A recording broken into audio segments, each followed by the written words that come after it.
Hi everyone, and welcome back to Fully Playable Games. So today we've got another This Week's in Gaming video, and yeah, we have got quite a few bits to go through. And I will say it's been a very busy week for Nintendo news. Now I will say that is news that some of it's news that Nintendo would want you to see. Other stuff is very much stuff that Nintendo would not want you to see. And what we're going to do is we're going to dive straight in with our first Nintendo story today. And that is around some updates Nintendo have made to their user agreement in order to essentially battle emulators. So if we switch over to the Nintendo Life website, you'll see here, Nintendo updates its user agreement to crack down on emulators. Offenders may find their Switch bricked. And you'll see here, this is their original wording from that was in effect since April 2021, and it's massively been beefed up now. Now, yeah, they are literally trying to cover off everything and anything they possibly can, and even the UK edition has received an update as well. Basically, once again, going through, you can't use it for anything Nintendo, any of the digital content that you get hold of for your Switch. You can't use it in any way, shape or form that Nintendo doesn't want you to use it. And if you do, the digital products may result in it becoming unusable. And yeah, this is completely off the back of a recent lawsuit out in America where a streamer who essentially was promoting emulators online while playing Switch games ahead of launch. So what they were doing is they were pirating Switch games ahead of their launch, and streaming them on, I think it was Twitch, which in itself is idiotic in the most extreme way. You've got one of the most litigious companies on the planet in Nintendo, and you want to basically rip their games off, make it abundantly obvious that you're ripping their games off, and think that you're going to get away with it. Which they didn't. They had to pay $17,500 in damages to Nintendo. So yeah, it was a bit of a rookie move, that. But that is obviously one of the things that spurred Nintendo on to rewrite their user agreements and yeah, get a lot more stricter. Which, as you'll see in one of the articles a little later on in the video, isn't unheard of for Nintendo, and yeah, it is just a badge that they wear, where yeah, they have not got a problem being litigious, and they will. I swear that if you burps around your Nintendo Switch and Nintendo they take you to court for it. They are absolutely awful when it comes to stuff like that, but c'est la vie. That is what it is. But let's get on to probably one of the biggest articles that we've had over the last week. And it all stems from a major leak that happened last weekend. And that was from a company called Arc. What is it? I can never remember the name. Arc System Works, that was it. So the company behind Guilty Gear had a major data leak over the weekend. And since then, we have been seeing trickles of information about the new games that are in the works and everything like that. But one of the biggest updates is actually centered around Nintendo's basically delivery strategy. So if we switch back over, we've got another article from Nintendo Life. A rumour. New leak explains why so many Switch 2 physicals are game key cards. And yeah, we'll see here. So this is actually from a, I think they're from, I think it was Poland or Portugal. No, it might be Portugal. Let me just switch to the other screen because I've also got the translated version of the Switch. Thanks to leaks from Arc System Works, only 3 types of formats have been found to be available for games being planned for the Switch 2. And they've also included the codes as well. So you've got DL, which is a digital only game. 64 gig, which is a cartridge with full game on it.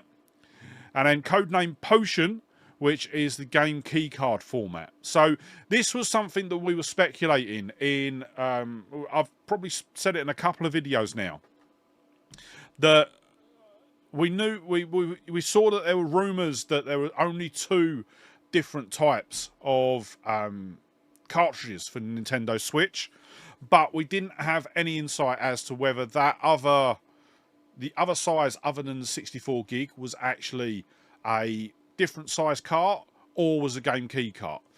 With the data that we found from this leak, it is actually seeming like, and let me just jump back. Where have I put it? Where is it? There. So what this is now looking like is that the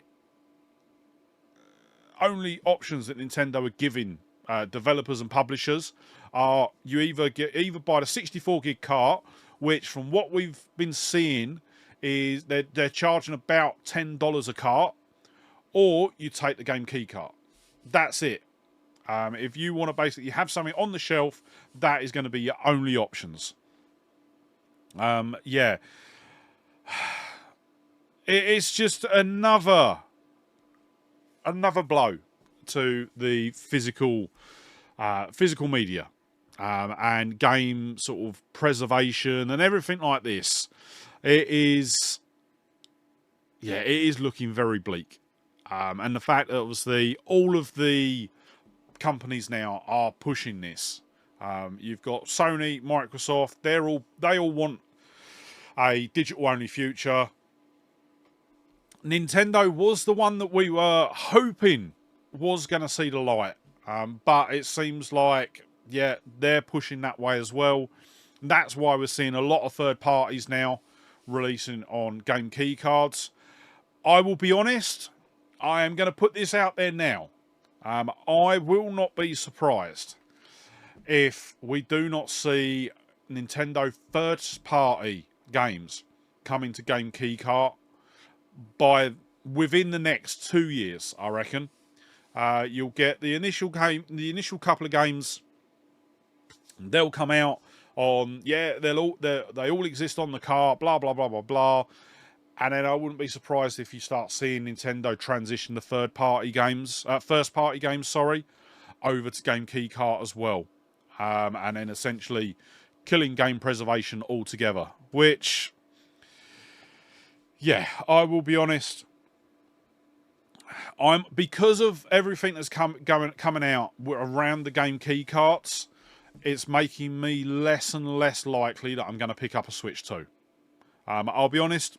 I've said this a couple of videos that I've put out recently. I've said this, that if consoles are starting to go sort of all digital or pushing more digital, then I wouldn't be picking them up. And from my perspective, if I'm going to buy a Switch 2, then the only games that I'm going to be able to play on that Switch 2 are going to be Nintendo first party. I don't think it's worth it. I really don't. So we'll continue. I'll continue sort of keeping an eye on it. Obviously, the console itself launches in less than a month now. Less than a month. So we will see. Fingers crossed. We do see some. To be quite honest, what I'm hoping is that the game key cart mentality or everything like that goes down in flames, a bit like the code in the box games. They never really sold well. I'm hoping that it goes the same way with the game key cards, but I don't know. I honestly don't know. I think they will do fine. Realistically, I think they will. I think people will buy them because they'll see, well, that's the only way I can play it on the Switch. That's what I'm going to buy. Yeah, it is a real shame. So I put out a video, I think it was last week or the week before, about the death of physical games. And I will admit, the response that I had from you all through that video was absolutely amazing. And I think pretty much everyone that replied to the video was very much of the same view as me, that unless you can get it on a disc, they're not picking it up. and they're not interested in sort of picking up games digitally. Which, yeah, I think is great, but I think going forward, all these companies are going to force our hands and basically say, we're only going to give you it digitally. And at that point, it will be down to the community to actually stand up and say, no, we're not supporting this, and basically vote with your wallet. And basically, and it is going to be hard. Don't get me wrong. I understand how hard it's going to be, even for me, because there's been games that I've picked up recently. So I think in last week's pickup video, one of the new games that I picked up was Atomfall. And I saw it, really wanted to play it. But had there not been a physical release, I wouldn't have done it. So yeah, it is it's going to be a very telling. I think over the next 5 years is probably going to make or break the I think it's going to make or break both the video gaming as a whole, as well as video game collecting. I think within the next 5 years, we are going to see the death of video game collecting from a modern standpoint. And I think all collectors will then revert to being retro collectors. And then, yeah. But we'll see. That's going to be something that we'll see play out over the next sort of 4 to 5 years, I reckon. But moving on, and we're going to be carrying on talking around sort of game key cards and sort of preservation and everything like that, because Limited Run have actually spoken up with regards to Switch 2 releases. So Limited Run Switch 2 numbered releases will reportedly include the full game on the cartridge. And there's a section of this that we need to focus on. And it's this bit here. If I can highlight it, but I can't. Numbered releases. So, yeah, let's go down a bit further. So, physical distributor Limited Run recently announced that Switch 2 game key cards collector's editions of Atlas. So, I'll pull that one up actually first. Where we got? So, Limited Run Atlas Switch 2 Collector's Edition is going to be a game keycard release.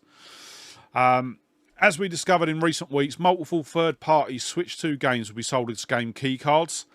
While many collectors were hoping dedicated physical distributors might step in and save the day, this doesn't appear to be the case for the upcoming Atlas release. Limited Run Games has just announced that it is helping Atlas and Sega distribute the Collector's Edition of Radius Remastered, the Mystery of the Soulless Army. And according to notices on the website, the Switch 2 Collector's Edition of this title includes a game keycard. Unsurprisingly, it hasn't gone down well online, as for the $249.99 that the Collector's Edition package comes with everything but a proper physical copy of the game. This announcement follows Atlas last week confirming that the standard physical copy of the game for Switch 2 would be a game keycard release. If this is going to be an ongoing thing for Limited Run, where the third-party titles are going to be game keycards, that could spell the end of Limited Run. But if we go back to the original article, physical distributor Limited Run announced that Switch 2 game Yababa, we just covered that. We mentioned how it could take a different approach with other releases, including its numbered line. And we'll see here, post from Limited Run, any Limited Run number release for the Switch 2 will contain the full game on the cartridge, aka a true physical release. Games released as a partnership, therefore not a numbered release, may be published as a game keycard, leaving the decision to the third party. So yeah, this is bad as far as I'm concerned. Yeah, Limited Run. This will I very much think with this will be something we'll see changed very quickly. And the reason that I say that is because everyone that uses Limited Run is one, a collector, and two, is someone that wants the physical version of a game. So, and what I will say with that as well is yes, limited run do the nice fancy collector's editions and everything like that aren't released elsewhere. But I know personally, and I probably say that a good chunk of the community probably thinks exactly the same way as I do, that at the end of the day, yes, I might buy a collector's edition, but I'm not necessarily buying it for all the gumph that's in the box. I'm buying it, one, for that physical version, and then I'm deciding that actually I will pay a bit extra to have that gumph. But if you're not going to give me that physical version, I don't care about the gumph. And that's how I think of it when it comes to limited run and the collector's editions. Now, don't get me wrong, I've got a fair few collector's editions pre-ordered with limited run. I've actually got one that arrived just down here that I'm going to be doing a box opening for Saturday's video. And yeah, if that is how limited run are going to go, where they're essentially going to be promoting game keycard versions of the games, I will be amazed that if they get adopted by limited run fans. I just can't see it happening. That is not the purpose of limited run, and yeah, I just see them falling on their face with that, and we'll see as time goes on. I think it will get to the point that limited run will say we won't do a Switch release if you're not going to go for the full game on the cart, because I think personally, I think limited run will be absolutely hammered. They'll be doing these releases and people won't buy them because the game is not on that cart.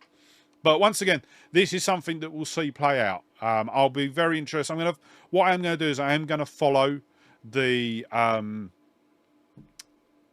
release of is it Radio Remastered? I don't actually know the game, but I am going to follow that closely. See if we can see how well it's doing. As I say, I don't expect it to do very well. And then, right, I promise you this is going to be the last one moaning about digital games and sort of games, physical games and all of that. But this is another one that is going to be a very hard pill to swallow, especially for me. Well, it is and it isn't, because I wasn't actually rushing to pick this game up. And that is around Doom the Dark Ages. So people have started getting hold of this. I can't remember when. I think it released last Thursday. So there's been a lot of talk online about the physical release. And that is the Doom the Dark Ages seemingly has a tiny amount of content on the disc. And this has been confirmed for both PlayStation and Xbox. So Doom the Dark Ages now less than a week away from launch, which, or is it? No, I think, yeah, no, it is. It's releasing the day that this video goes live, actually. When, yeah, 15th of May, it releases. So, physical copies are starting to crop up in the wild, and that has led to an interesting, if controversial, revelation as folks try to install the upcoming Bethesda FPS. Put plainly, it seems as though hardly any content for Doom the Dark Ages is actually present on the disc. An Xbox player has managed to pull just 328 meg of data from their physical copy, while over on PS5, an early copy shows that a measly 85 meg of content is available on the disc. So we'll see here, we've got a post on Twitter. So they've managed to install 199 meg out of 328 meg. And then if we go to the photo on X for the PlayStation one,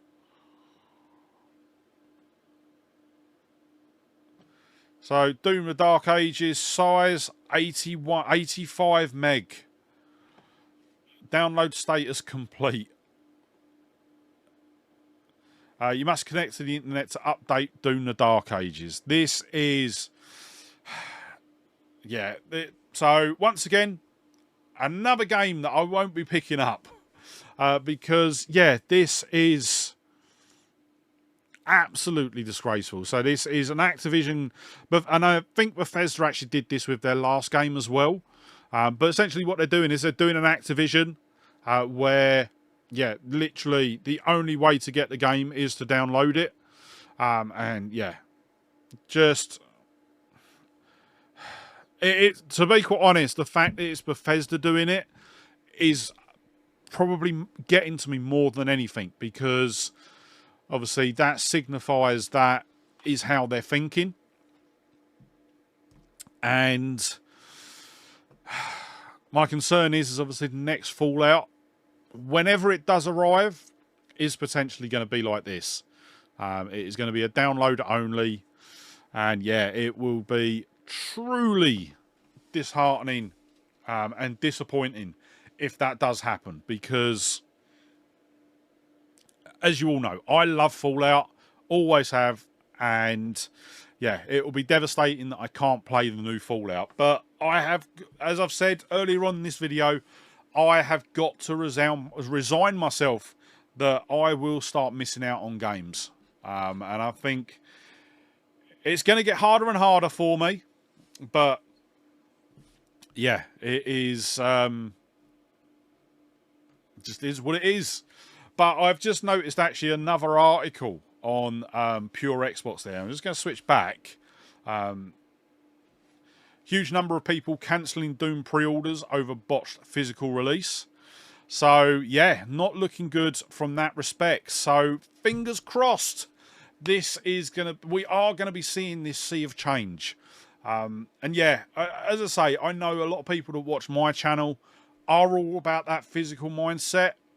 But I really hope that we do start seeing sort of this shift where people do start pushing back against these companies that are, one, either releasing physical versions with nothing on them through game key cards, essentially the disc version of game key cards, or just digital only versions of games. I think we will, because, as I said earlier on, the code in the box for Nintendo Switch never really took off, and even things like Alan Wake 2 didn't sell gangbusters. You would expected that title to have just sold masses, but it didn't sell as well as everyone thought, because the fact that it was originally released as a digital only version, and then later on the companies were then basically forced to go down the route of releasing a physical version. So yeah, fingers crossed, we are going to start seeing a sea change with gamers actually pushing back on these companies. That's what I'm hoping for. But yeah, that is purely the collector in me purely the collector in me speaking there. Then next up, we are going to go back to Nintendo, and this is going to be the last article today for Nintendo. But this is going back to what we were talking earlier on about Nintendo being highly litigious. And yeah, talking about one of the ongoing lawsuits that Nintendo have got going on at the moment with Palworld. So I don't want to say Pokemon ripoff, because it isn't. It uses some mechanics from Pokemon, but I'm going to sit on the fence with this one. I'm not going to give my opinion on it, because I'll be honest, I haven't actually played it. Because it is a digital only game, I haven't played it. So I can't talk too much about it, but I know a lot of people refer to it as Pokemon with guns. But obviously Nintendo have been suing them. And it's come out, we've been getting more and more information about it. And yeah, essentially Nintendo have been sort of saying that They've not sued them for the fact of them ripping off Pokemon, but they're basically going after game mechanics. And yeah, this week we actually saw a post on X from Palworld responding to the lawsuit. So if we jump over to Twitter, and we'll see here, it's quite a lengthy post. So we would like to express our sincere gratitude and appreciation for the continued support of our fans over the past few months. We apologise for not being able to share as much information as we would like, but we trust our fans understand how difficult it is to be fully transparent while litigation is ongoing. Currently, we remain involved in prolonged legal proceedings regarding alleged patent infringement. We continue to dispute these claims and assert the individuality of patents in question. However, we have had to make certain compromises in order to avoid disruption to the development and distribution of Palworld. On November 30th, 2024, we released patch 0311 for Palworld. This patch removed the ability to summon pals by throwing pal spheres and instead changed it to a static summon next to the player. Several other game mechanics were also changed with this patch. As many have speculated, these changes were indeed a result of the ongoing litigation. Everyone here at Pocket Pair was disappointed by this adjustment, and this adjustment had to be made, and we fully understand that many players will feel the same frustration. Unfortunately, as the alternative would have led to an even greater deterioration of gameplay experience from players, it was determined that the change was necessary. Now, what I will say before we read on any further, so you'll see there with the version number is 0311. That is because technically Palworld is still in beta. It hasn't been fully released yet. So what I am hoping for is once they do get to essentially version 1, we might start seeing some physical versions of this come out. And if we do, I will immediately buy a copy because, as I say, I do want to play it, but I won't spend out for a digital version at the moment. So getting back to the statement. Furthermore, we regret to inform our players that with the implementation of patch 055, we must make yet another compromise. From this patch onward, gliding will be performed using a glider rather than with pals. Pals in the player's team will still provide passive buffs to gliding, but players will now need to have a glider in their inventory in order to glide. We understand that this will be disappointing for many, just as it is for us. But we hope that our fans understand that these changes are necessary in order to prevent further disruption to the development of Palworld. We also want to extend our apologies to fans for the discomfort and concern this ongoing litigation has caused. We remain committed to developing Palworld and delivering exciting new content for our fans. On behalf of everyone at Pocket Pair and Team Palworld, thank you again for your continued support. So, yeah, it's a difficult one. It really is, because if Nintendo were going after Palworld for the fact that it was ripping off Pokemon, that would be one thing. But what they're not going after them for that. They're going after them for using game mechanics. And as far as I'm concerned, that should be immediately thrown out as far as I'm concerned. Because what are you going to do? Are you going to basically say that, right, well, my game has cutscenes. You've stolen that idea from me, so I'm going to sue you and have your game taken down. Or your player character jumps, so does ours, so you've copied us. It's a load of, and I'm going to be careful how I word this, because, yeah, this is a slippery slope where if you're big enough and you've got the money behind you, you're essentially going to end all creativity in the gaming sphere. So I'm hoping that the Palworld litigation ends up in front of a judge that's got a bit of common sense and just tells Nintendo to do one. Because, yeah, if they're going after them for game mechanics, yeah, they need to be shut down and shut down fast. Get the precedent out there, set it, and yeah, shut Nintendo down as quickly as you can. But we're going to move on to the final article for today. And I have to say, I have decided to have something a bit more cheerful for the final article. And this is a post that has been put up on Twitter from 8-Bit Mods. So, introducing the VMU Pro, the very last VMU you'll ever need for your Dreamcast. And what I'll do is I will play the video so you can see that as we're talking. It's not just going to be a VMU for the Dreamcast. It's going to be a portable emulator as well. So just reading back to the article, but it's not just for your Dreamcast. The VMU Pro can emulate your favourite 8-bit era handhelds and game consoles like the Game Boy Color NES Master System on a beautiful 16-bit colour IPS TFT display.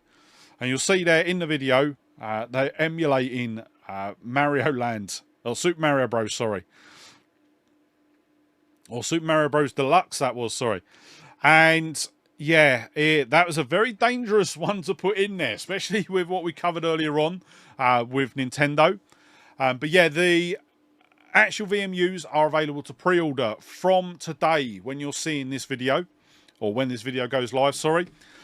So yeah, it's an interesting one. Personally, it's not something I'm going to pick up. I've got a couple of Dreamcast VMUs. I'm quite happy with them, quite happy to keep hold of them. And yeah, what I did like, and so actually I'm going to pause this and just go back a bit.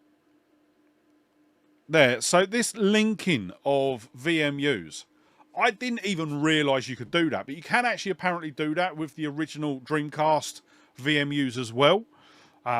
That was something that was completely new to me. I am probably going to dig out a couple of my VMUs and actually try that tonight. But essentially what that allow you to do is transfer data, which it does make sense. But yeah, I would thought that if you were transferring stuff, it would have worked very much the same way as like the PlayStation, where you'd put both VMUs into your controller and then transfer them that way. But yeah, apparently you can do it through there. So yeah, even I've learned something today. But yeah, that is going to be it for today's video. So I will be honest, it's been a very negative video from the connotations of sort of the articles that we've been covering. But yeah, unfortunately, that is the way that the gaming industry is going at the moment. And it is just going to be down to sort of gamers like you, me, and everyone else in the community to push back on the all-digital frontier that these game companies want to adopt. But yeah, let me know in the comments down below, sort of what do you think about the way things are at the moment? Are you going to be picking up any of these games? So for example, the Switch 2 games from Limited Run, or Doom the Dark Ages, have you pre-ordered it? Are you going to pick it up? Let me know in the comments down below, because I will admit I've not been great at responding to comments recently, but I do read every single comment that comes in. But yeah, with that said, that is going to wrap up the video. But before you head off, if you did enjoy the video, don't forget to hit that like button. And if you're not already, smash that subscribe button and ring the bell to be kept up to date when we upload new videos. And yeah, with that said, thank you so much for watching today. Really hope you enjoyed the video, and I'll see you on the next one. All right, bye.